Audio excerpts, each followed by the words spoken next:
Thanks for joining me in Mrs. Lavoie's classroom. Just a reminder, the ABA tips and tricks I share here are for educational use only and are not a replacement for professional behavioral services. Always consult with your own BCBA or healthcare provider for personalized advice. Let's get started. Hello there, my name is Lisa Lavoie and I am a BCBA or Board Certified Behavior Analyst, and I am here to talk to you about an acronym which I'm sure you've heard before, BIP. And BIP stands for Behavior Intervention Plan, and that is an individualized plan created to decrease interfering behaviors and increase socially appropriate behaviors. Now, a behavior intervention plan is typically derived from an FBA, which is a functional behavior assessment. And if you want to learn more about that, you can watch my video called What's an FBA, or a functional behavior assessment. But today I want to focus on talking to you about a BIP, or a behavior intervention plan. So first things first, let's talk. Why do we have a behavior intervention plan?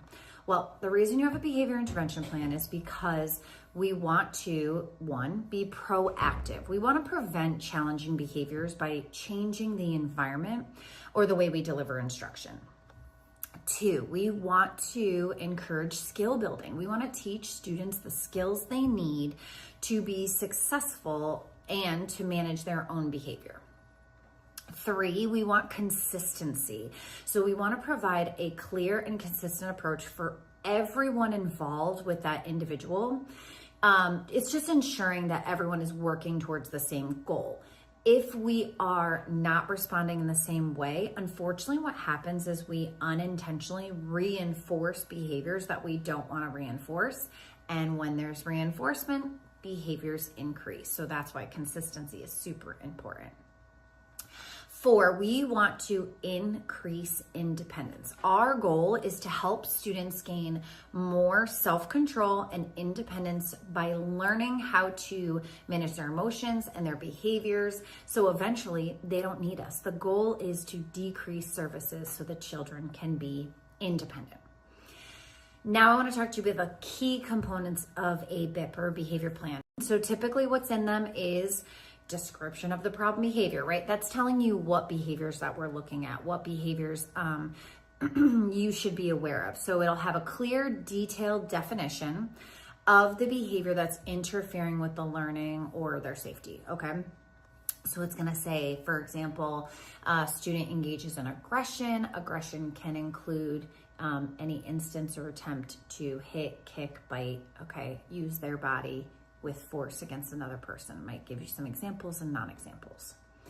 It's also going to include the hypothesized function, okay? So that's derived from an FBA. Take a look at that video. If you're not sure what the heck a function is, there's a video on that too called What's a Function? So you can look at both of those. But the function is the identified reason the behavior is occurring. And so we take that and then we create your behavior intervention plan.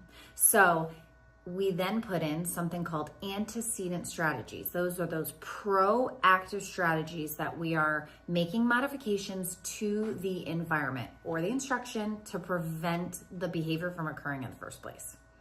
You're gonna then see replacement behaviors. It's a new or appropriate behavior that serves the same function, okay? Example. A student or an individual runs away when they're given something they don't want to do, a math, a worksheet, a chore.